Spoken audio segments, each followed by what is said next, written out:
Ce que nous avons voulu, Jacques et moi, puisque c'était dans nos rôles que nous devions exprimer ce sentiment, dans nos rôles respectifs, c'est ne pas faire, sur la formule que j'ai rendue un peu répétitive, je m'en excuse, mais je n'en trouve pas de bien meilleur, pour ne pas faire de la culture une variable d'ajustement de budget difficile. Nous pourrions considérer que nous y sommes au contraire. Ça, c'est pas de la vraie politique. La vraie politique, c'est de surmonter l'obstacle. Et surmonter l'obstacle, c'est ce que nous tentons de faire du mieux possible.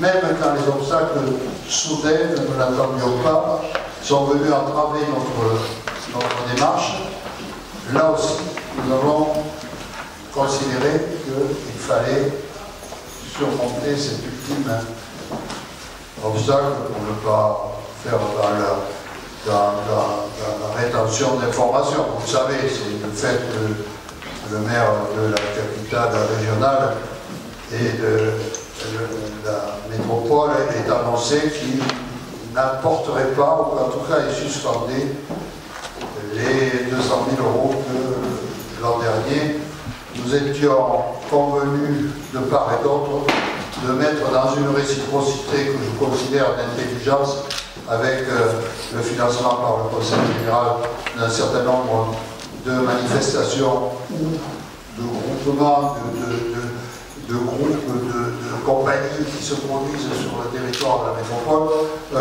pour des sommes à peu près équivalentes. Nous avions trouvé un gentleman agreement, comme diraient les Occitans. Et donc, voilà, elle était là, et c'était finalement, je crois, la voie de la sagesse et de l'intelligence de pratiquer cette réciprocité. Bon, aujourd'hui, elle a été rompue par une déclaration, ce qui ne veut pas dire d'ailleurs, par exemple, vous savez, avant-hier, la ligne 5 de tramway devait être absolument abandonnée, et depuis hier, elle est non seulement restaurée, mais président de la métropole en prend le leadership. Donc c'est parfait. Hein. Ça veut dire que rien n'est figé dans le marbre. Et que donc nous pouvons espérer que ces 200 000 € qui sont on ne peut plus pertinents de la part, je me permets ce jugement de valeur, même si je n'ai pas à le commettre en lieu et place du président de la métropole. Mais je dis qu'on peut difficilement imaginer une manifestation aussi conforme au territoire de la métropole. Nous sommes sur ce territoire-là, sur le territoire de la ville de Montpellier, et de plus, nous avons le bonheur d'être desservis par des lignes de tramway, et nous sommes finalement maintenant, la vie ayant suivi son cours et l'urbanisme étant devenu ce qu'il est dans cette ville, nous sommes en plein centre-ville. Je crois qu'on peut aujourd'hui considérer que ce magnifique et ce magique parc le domaine d'art et de culture d'eau, désormais équipé de la manière que vous savez, avec ses parkings, avec ses lieux scéniques, avec la multiplicité des choses qui peuvent s'y dérouler, et en plus le supplément d'âme que constitue la qualité exceptionnelle de ce parc de 37 hectares, non? C'est ça. 27.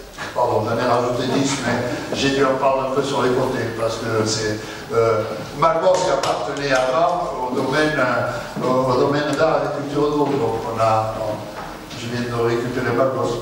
Donc sur ces 30 hectares à peu près, situés en pleine ville, que peut-on rêver de mieux pour ouvrir nos bras aux spectateurs de tout le département, venu bien au-delà du département maintenant, compte tenu de la notoriété du printemps des comédiens, mais aussi, quand même, lieu privilégié pour les amoureux du spectacle et de la culture que sont les habitants de cette ville qui se sont maintenant largement acculturés à voir des manifestations de grand niveau, de grand talent, que ce soit au Forum, que ce soit au Dresban, que ce soit au Zénith, que ce soit à l'Arena, enfin dans tous ces lieux qui promotionnent et qui servent la culture aux citoyennes et citoyens de notre département. Donc voilà, Bon, mais nous avons surmonté l'obstacle. Je sais que Jean Varela était très inquiet et je l'ai rassuré assez rapidement pour lui dire que nous maintiendrions quand même ce qui avait été préalablement arbitré et qui était déjà une réduction consentie comme tous les services du département. Je voudrais vous dire que cette année, la lettre de cadrage qui a été envoyée par le directeur général des services, M. Jean-Michel Paris, et il avait bien sûr discuté avec moi en tant que président de l'exécutif, était une lettre qui impliquait la réduction de 7 à 9% des budgets de fonctionnement. Réduction que nous avons appliquée à tous les services, à l'exception d'un, mais celui-là, je le cite pour mémoire, tout le monde le sait, le service social qui ne peut pas, alors que le RSA augmente, alors que la PCH augmente, alors que l'APA augmente, qui ne peut pas se réduire dans ses proportions. Et cependant, si nous avons pu faire les efforts que nous avons fait pour maintenir la dotation culturelle au plus haut niveau, ils l'ont été grâce à l'effort aussi du secteur social qui a su n'augmenter que un peu moins de 2%. Alors que d'ordinaire, c'était plutôt dans les 5 à 7% que ce budget énorme, budget de près de 60%, d'un budget de 1,4 milliard d'euros, eh bien, il a été aussi contraint, limité, discuté avec l'ensemble des personnels, avec les organisations syndicales que je salue pour leur compréhension dans ces efforts budgétaires. Et donc tout ça a fait qu'aujourd'hui nous avons le plaisir d'être devant vous et de pouvoir parler du printemps des comédies. Bien sûr, je ne m'étendrai pas sur ce sujet, mais nous conservons au cœur une profonde blessure qui est celle du printemps des comédiens de 2014, qui a dû priver un public qui est quand même notre plus ardente obligation, servir le public, répondre à l'attente du public, qui a été privé, ce public, de l'édition 2014. Il y avait une raison à ça, parfaitement honorable, qui était celle d'un mouvement de grève des intermittents du spectacle. Nous n'avons pas vocation, nous, gens de gauche, à être des briseurs de grève. Et donc, nous avons dû entendre en même temps que la réclamation légitime de la défense d'un statut, nous avons dû entendre un public parfois mécontent, mais qui a toujours respecté avec dignité les événements qui se produisaient. Nous n'avons pas voulu annuler le printemps l'année dernière. La raison elle est simple, c'est que ça pouvait être assimilé à une manière d'entraver la grève, hein, parce que l'annulation se serait traduite comme ça pour pas mal de gens. Et puis en plus, cette annulation nous conduisait à aussi un impasse financier extrêmement difficile. Néanmoins, nous avons perdu de l'argent, nous avions des contrats qu'il a fallu honorer, bien que les rentrées financières de la billetterie n'aient pas eu lieu. Nous avons fait en sorte que aujourd'hui, le printemps qui va vous être présenté est la classe que je suis sûr vous lui reconnaîtrez, au moins dans l'énoncé des choses. Après, il suffira de voir si la prestation sera à la hauteur de la gourmandise qu'elle va provoquer chez nous, d'assister à cette série de spectacles de grande qualité. Je veux profiter de cette occasion quand même, qui est la dernière fois que je prendrai la parole sur la présentation de cet événement, profiter pour remercier mon complice dans cette aventure qui lui aussi a pris des coups, parce que c'est pas facile de dire des fois non, de dire on réduit, on limite l'aspiration à la fois des créateurs, l'aspiration des opérateurs et en même temps celle du public à voir un spectacle. Jacques, nous avons été en totale et parfaite harmonie tout au long du débat qui nous a occupé sur le thème de la culture. Je voudrais aussi dire ma profonde amitié et mon profond respect pour Jean Varela, qui a comblé nombre de nos aspirations à promouvoir et à diffuser la culture, que ce soit sur l'ensemble du territoire révolté. Je pense à ce qui essaime à partir des grands centres que sont Sortie Ouest à Béziers. Je me trouvais hier là-bas à Béziers où on m'a accusé de mettre de l'argent à la culture pour servir les intérêts des Touaregs du Mali. C'est les propres mots du maire de Béziers, qui disait comment peut-on dépenser 150 000 € pour servir les intérêts de la cause arabe. Donc voilà, quand je vois que des gens qui sont élus à la tête d'une collectivité importante, la deuxième collectivité du département, professent de telles ignominies, alors j'ai vraiment envie de soutenir la culture plus que jamais. Hein. Et je trouve ignoble de tels propos, surtout que j'allais hier inaugurer, plus exactement ouvrir un échangeur, l'échangeur Vincent Badi, qui est un échangeur qui a coûté 18 millions d'euros à la collectivité départementale et qui a été financé à 100% par cette collectivité. Donc, le même jour, des tracts paraissaient stigmatisant le président du Conseil général de l'Hérault comme étant inféodé à des forces occultes. Voilà à peu près ce qu'il faut supporter ici dans ce département.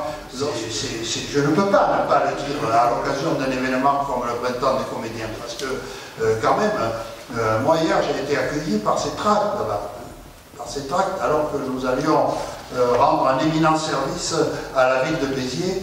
Vous savez que la ville de Béziers est aujourd'hui mieux desservie par ses contournements routiers et autoroutiers que ne l'est la ville de Montpellier, ce qui me désole, parce que la ville de Montpellier, malheureusement, est verrouillée par l'État sur la sortie ouest et la sortie est de la ville, parce que ce sont deux liaisons et embranchements avec les autoroutes, et ces liaisons avec embranchements avec les autoroutes, l'État a voulu se les préserver pour pouvoir les faire. L'emmerdade, c'est qu'ils n'ont pas un sou pour les faire. Hein, et qu'ils m'ont écrit à plusieurs reprises pour me dire « Nous, on voudrait bien le faire, mais on n'a pas d'argent. » Donc, c'est le serpent qui se mord la queue. Voilà. Vous y serez samedi dans les rues à Béziers, vous y serez samedi pour... Pardon ? Vous y serez samedi face à Ménard contre la débaptisation, je ne sais pas si le mot se dit, de la rue.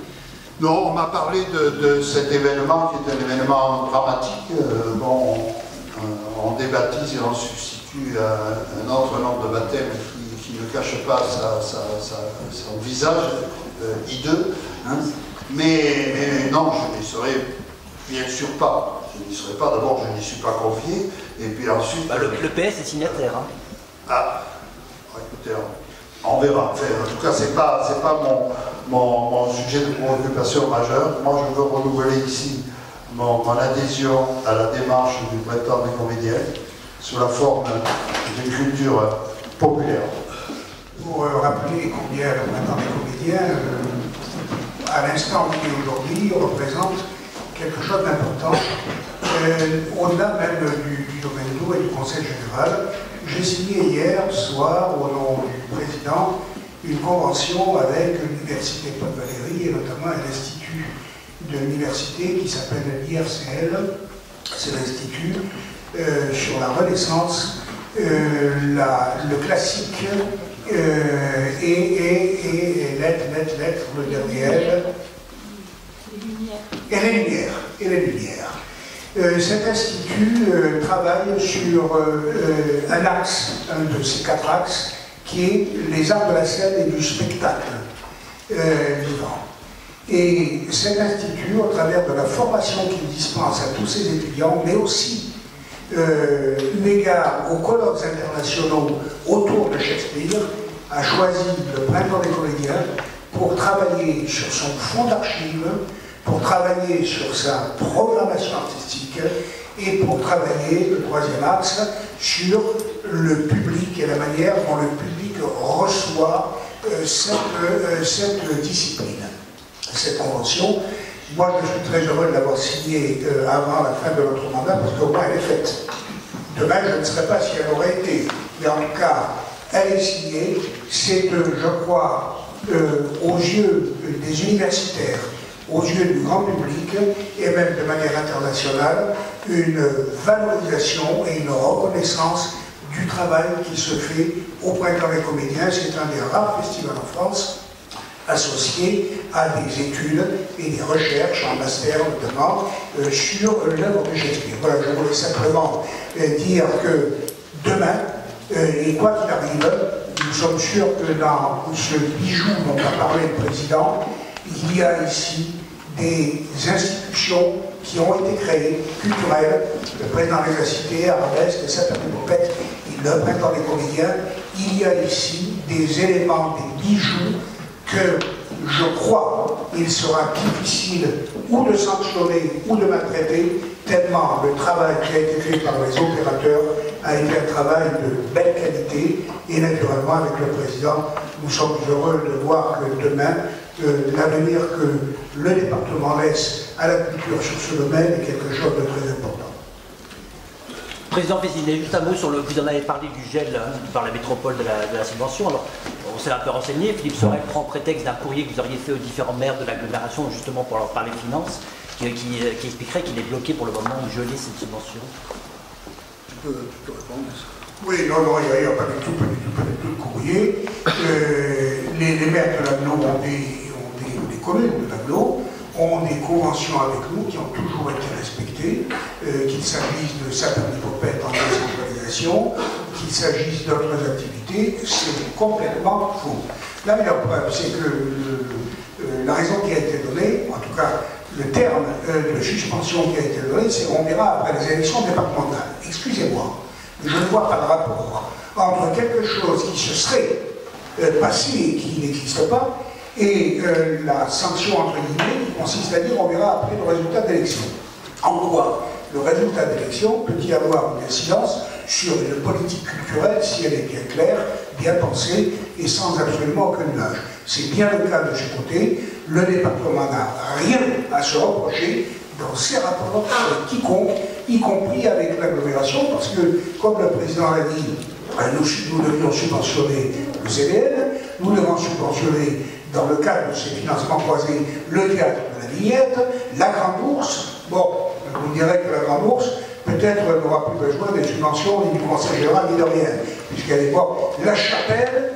Donc voilà, toutes ces institutions, le département avait mobilisé les fonds pour le faire, et lorsque nous recevons une coupure et une sanction, je dois dire que Jean Perella a été rassuré rapidement, comme l'a dit le président, mais qu'est-ce que vous pensez d'un directeur artistique qui, au mois de mars, alors que la programmation est quasiment faite, quasiment bouclée, le budget fait, entendre dire qu'on va lui enlever 200 000 €.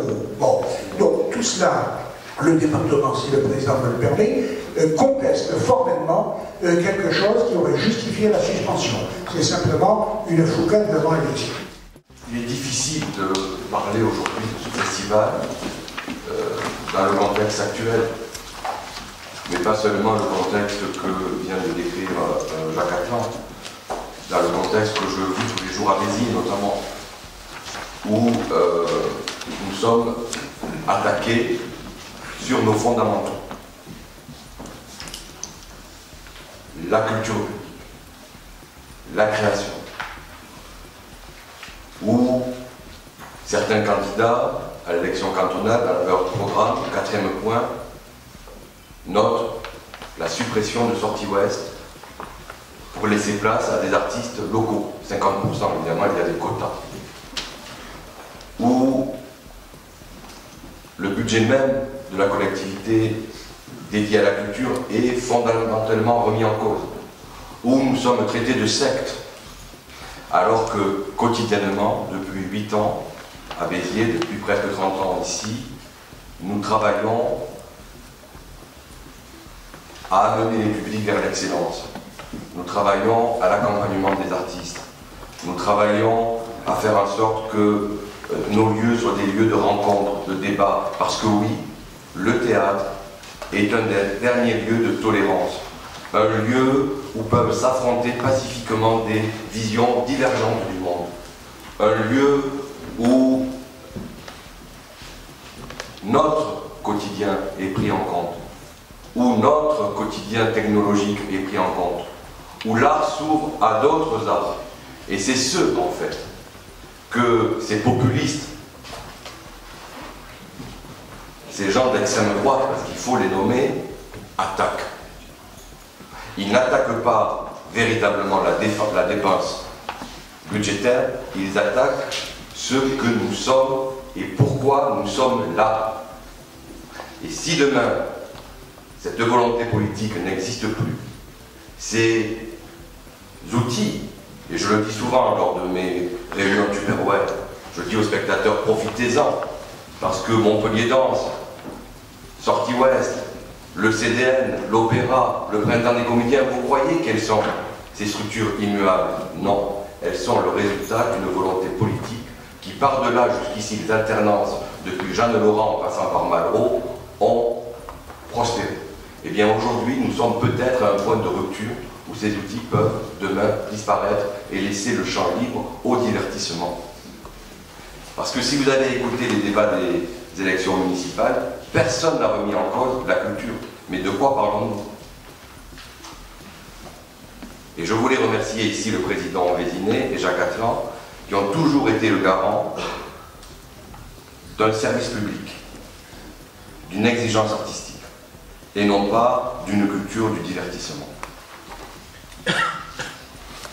Bien sûr, il y a eu la grève, moment très douloureux, mais moment exaltant, parce que les artistes et techniciens défendaient nos métiers, défendaient la possibilité de continuer à créer, et il est regrettable que le gouvernement n'ait pas entendu les appels que nous avons lancés bien avant la grève, en disant nous sommes dans le même calendrier qu'en 2003, nous sommes sur le même territoire, ça va avoir lieu, ça vient. On nous disait non. Il est regrettable que le gouvernement de M. Hollande, qui disait qu'il allait réenchanter la France par la culture, n'ait pas entendu nos cris, et surtout ait été un des premiers gouvernements à baisser le budget de la culture de 2%. Parce qu'à partir du moment où l'État, qui a toujours été le garant d'une véritable politique culturelle, a donné ce signe, les collectivités territoriales, qui sont prises à la gorge, qui sont dans la disette budgétaire, ont suivi le mouvement, et voilà où nous sommes aujourd'hui. Alors dans ce contexte, merci Président d'avoir été à mes côtés, à nos côtés pendant la grève. Vous avez fait preuve, et vous savez que je n'ai jamais fait œuvre de courtisan, d'une grande humanité. La rencontre que vous avez eue avec les artistes techniciens en grève a marqué. Vous m'avez aiguillonné pendant la grève, vous m'avez soutenu, vous m'avez accompagné, parce que vivre une grève d'un mois, c'est très long. Et je voulais vous en remercier, comme je vous remercie d'avoir été présent au moment des arbitrages budgétaires. Parce que vous avez sauvé, comme on dit, comme aurait dit Lorca, la baraque. Et ici, et à Sortie Ouest. Et de ça, je vous en suis très reconnaissant, comme professionnel et comme citoyen. Alors dans ce temps-là, il a fallu inventer ce festival, il est plus court, mais ce qui nous a animé, Jean-Claude Carrière, toute l'équipe du Printemps qui est là, je remercie d'être là. Jean-Claude Carrière est retenu à Paris pour des raisons personnelles.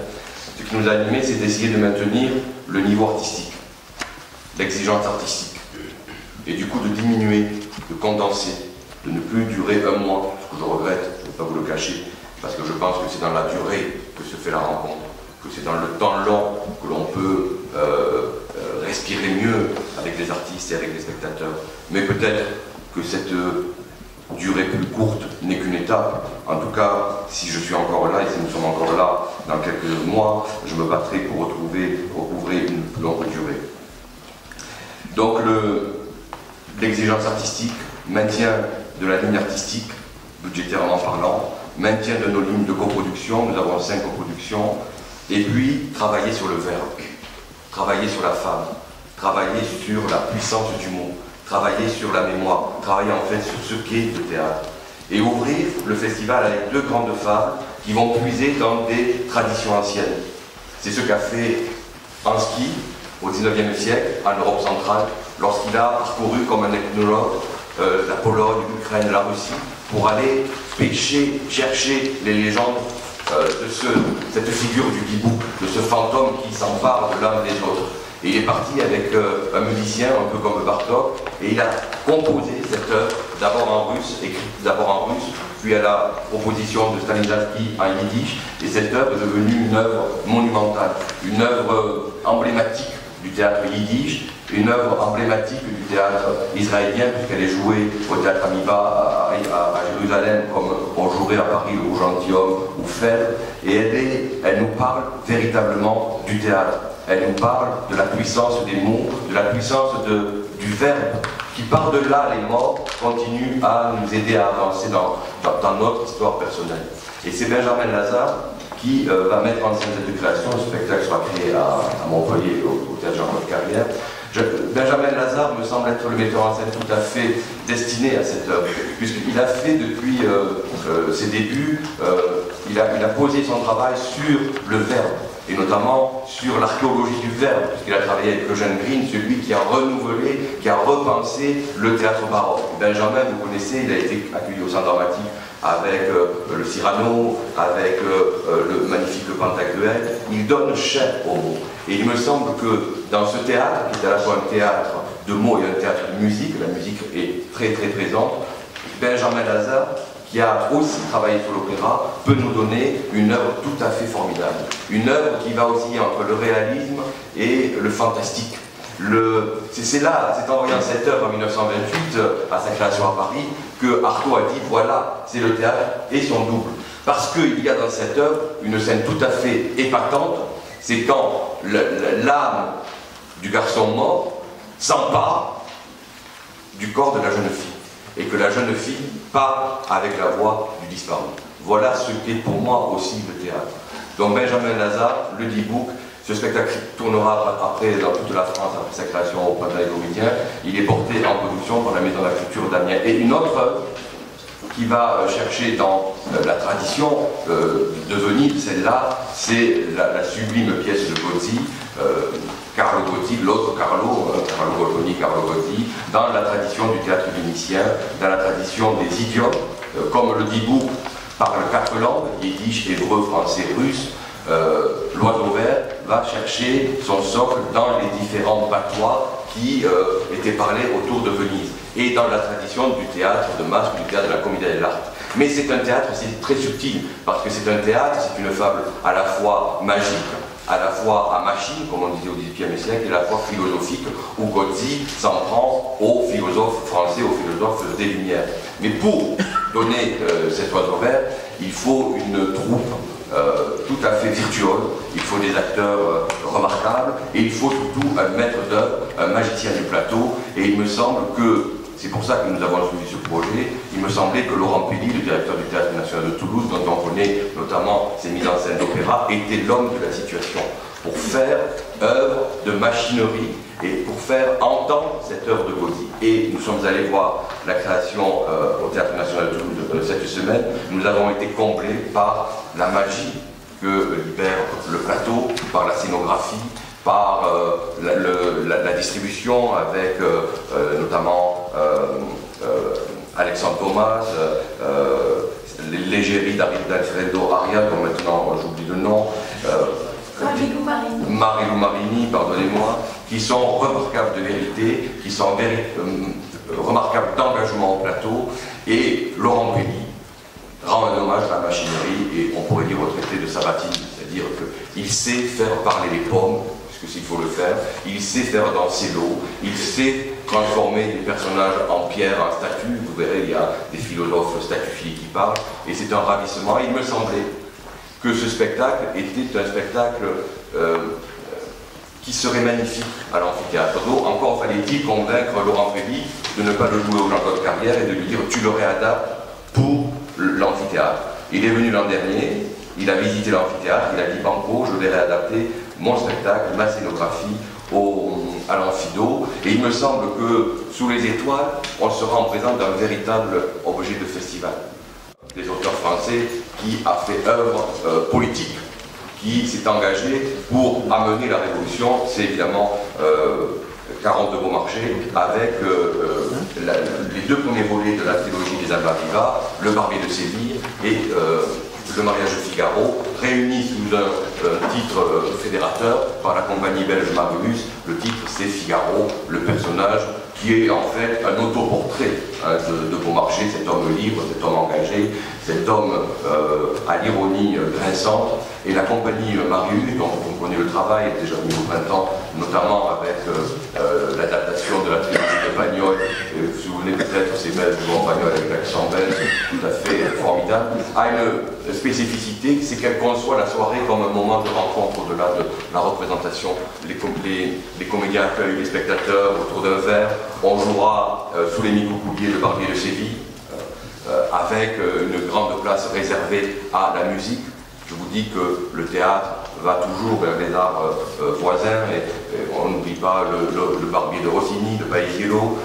Ensuite, après avoir entendu les aventures de Bartolomeo Rosine, on fera une pause dans le jardin enchanté du domaine, et on pourra dîner sur la façade arrière du château. Alors là, j'ai un scoop culinaire, c'est que Beaumarchais avait un plat préféré, c'était la paella de Séville.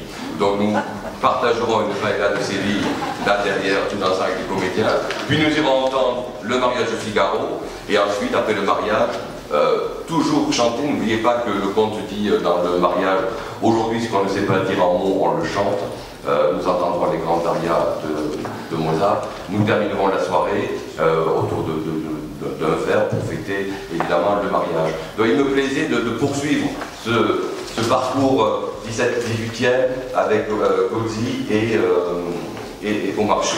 Et en même temps de mettre en miroir toute une école différente de metteurs en scène, dont je vais citer les noms, qui travaillent avec non pas la machinerie de Sabatini, mais avec la machinerie d'aujourd'hui, qui sont Cyril Test, qui sont Julien Gosselin, qui sont Thiago Rodriguez, qui est aussi Ghislaine de Proulx, qui vient avec son spectacle Au courant. Alors Cyril Test, on a décidé d'accompagner la création au plateau de nos boutiques, que vous aviez vu peut-être en 2013 sur la façade de nos bureaux, ce texte très puissant de Falk Richter qui parle de nous-mêmes, comme Beaumarchais parlait de la fin du XVIIIe siècle. Il nous parle de la vie dans l'entreprise, comment l'entreprise vous grandit, comment elle vous broie, comment on a de l'ambition dans l'entreprise, comment on s'y épanouit. Avec ce groupe d'acteurs, c'est une des constantes d'ailleurs du printemps, de nombreux acteurs au plateau, 15 acteurs dans le Dibouk avec des musiciens, une dizaine dans le Figaro, une quinzaine d'acteurs dans l'Oiseau Vert, d'acteurs et de techniciens, de machinistes. D'ailleurs, ce qui m'a ému dans l'Oiseau Vert l'autre jour, c'est de voir travailler les machinistes qui chargent les décors et qui viennent à la fin saluer avec les acteurs. C'était un moment de théâtre d'une grande fraternité, et c'est ce véritablement qu'on aime au théâtre. Donc Cyril Test, qui poursuivra son aventure de théâtre filmé en direct, et de cette capacité à réaliser, monter un film pendant la représentation. C'est un spectacle qui a fait beaucoup parler de lui lorsque nous l'avons créé en 2013, par la force évocatrice des acteurs, par la puissance du texte et par cette performance technologique de Cyril Test. Le spectacle sera repris ensuite au 104 et il fera très certainement l'objet d'une série télé sur Arte. Parce que Cyril Test questionne tout à la fois l'économie du théâtre, mais du cinéma. Il est en capacité de réaliser un film en 1h30. Alors voilà, l'économie de l'industrie cinématographique peut en être totalement bouleversée, et c'est sur quoi planche avec talent Cyril Test. Julien Gosselin, que nous accueillons avec le centre dramatique HTH, et je salue Nicolas Roux qui est présent, qui nous fait le plaisir d'être là, et avec qui je travaille toujours en grande harmonie, ainsi qu'avec Rodrigo Garcia. C'est Nicolas qui m'a proposé d'accueillir ce spectacle, qui était un des événements d'Avignon en 2013, je crois, qui est l'adaptation par Julien Gosselin du roman de Michel Houellebecq, Des particules élémentaires. C'est amusant parce que Gosselin dit souvent qu'il éprouve davantage d'émotion en écoutant l'énoncé d'un exposé scientifique qu'à l'écoute d'un monologue d'Andromaque, par exemple. Et il y trouvait dans la littérature de Houellebecq tout ce qu'il veut mettre au plateau, à savoir la pensée scientifique, le théâtre et l'émotion. Et il y réussit parfaitement dans cette mise en scène qui rassemble là aussi une dizaine d'acteurs musiciens au plateau, puisque la musique joue aussi dans cette production un très grand rôle, avec les compositions de M. Bachelet. Les acteurs, tous présents au plateau, nous donnent à entendre les contradictions idéologiques du XXe siècle. Le spectacle est porté par le collectif qu'a créé Gosselin à la sortie de l'école supérieure de Lille.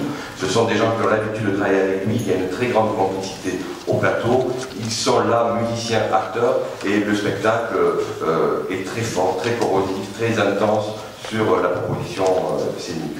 Donc nous aurons 3 représentations, je crois, à Grammont de ce spectacle. C'est un souhait que j'ai d'ailleurs à l'avenir, si l'avenir il y a, d'aller dans la ville. Évidemment, le domaine est un lieu de rencontre inouï, mais je pense que dans l'avenir, le printemps devrait gagner la ville, devrait gagner la métropole, devrait gagner le territoire érodé pour aller au plus près des spectateurs. Et puis nous accueillons un très jeune metteur en scène portugais, Tiago Rodrigues, une trentaine d'années, qui vient d'être nommé à la tête du Théâtre National de Lisbonne, qui est l'équivalent de la Comédie Française, et Tiago Rodrigues, avec des moyens moindres, non, je crois, c'est ça. Tiago Rodrigues, avec Bayat, m'a beaucoup ému. C'est un spectacle sur la mémoire, sur l'intimité. C'est l'histoire de sa grand-mère qui devient aveugle et qui lui demande un jour de lui lire des textes qu'elle va apprendre par cœur et qu'elle se récitera lorsqu'elle n'aura plus la possibilité de lire. Et ça a évoqué à moi le souvenir de la secrétaire de Louis Jouvet, Madame Delvaux, qui lorsqu'elle était prisonnière dans un camp en Allemagne, a tenu bon en se disant tous les jours les textes que Jouvet avait montés. Elle se récitait le Misanthrope. Et elle raconte qu'un jour, elle a échangé sa bouchée de pain contre un fascicule du Misanthrope. Comment la mémoire, je le redis, comment le verbe sont des outils de résistance, des outils de liberté. Et il me semble que ce travail de Tiago Rodrigues, qui invite chaque soir une dizaine de spectateurs à venir au plateau, et il leur apprend le sonnet 30 de Shakespeare. Comment mémoriser en peu de temps un sonnet de Shakespeare et comment le dire. Et comment, par cette transmission du verbe, comment, par cette permanence de la littérature, ils sont eux aussi des Portugais, ils ont réussi à résister à la dictature qu'ils ont vécue. Et ce spectacle, c'est pas un spectacle. Tiago Rodrigues dit ce n'est pas interactif. C'est un moment très rare. Allez-y, dit Armel Elio. Poésie, c'est un bijou de poésie, c'est un bijou d'engagement, c'est un bijou de service public pour nous. Et on l'a au cœur de notre préoccupation. La mémoire présente, hein, je parlais du Dibou avec la mémoire de ce jeune disparu, mais la mémoire c'est aussi le temps du silence. Et j'avais découvert un texte il y a quelques années, quand Jacques Niché l'avait monté avec le Mouv' Baladier. C'est le texte d'un auteur italien, Giovanni Macchia, qui a interrogé la vie de la fille de Molière, Esprit Madeleine Poquelin. Esprit Madeleine Poquelin s'est toujours tenue éloignée du théâtre. Il faut dire que lorsqu'elle grandissait, lorsqu'elle devenait jeune fille, certains esprits malfaisants lui ont porté un pamphlet qui s'appelait Molière et la jeune comédienne, qui racontait évidemment que Molière avait épousé Armande, sa propre fille. Et la fille de Molière s'est tenue dans le silence. Et la pièce de Macchia nous raconte ça. Qu'est-ce que être la fille de quelqu'un, d'un homme célèbre? Virginia Woolf avait fait la même réflexion en disant la sœur de Shakespeare. Qu'est-ce être la sœur de Shakespeare? Et il nous livre, Macchia, une œuvre pleine de sensibilité, un très beau portrait de femme, une très belle réflexion sur ce qu'est le théâtre. Je me souviens notamment des réflexions que donne Esprit Madeleine Poquelin sur les querelles entre Racine et Molière. Racine qui ne connaissait pas le théâtre de l'intérieur, et Molière qui était l'acteur-auteur, et qui était, je le disais, de la baraque, qui savait ce qu'était être au plateau. Et c'est ce aujourd'hui qui manque énormément, me semble-t-il, dans bien des institutions théâtrales. Être du plateau, Ne pas être simplement là pour gérer l'administration, ne pas venir simplement d'école de commerce. Être du plateau, c'est fondamental. On comprend les doutes, on comprend les angoisses, on comprend aussi la possibilité de l'échec de l'artiste au plateau. Et c'est ce que fait entendre ce texte, qui sera porté par Ariane Ascaride, avec la voix. Quand il a découvert le texte, dernièrement, Michel Bouquet a dit « J'aurais dû jouer la fille de Molière », se souvenant des hommes qui jouaient les femmes et des femmes qui jouaient les hommes. Et il sera au plateau par la voix.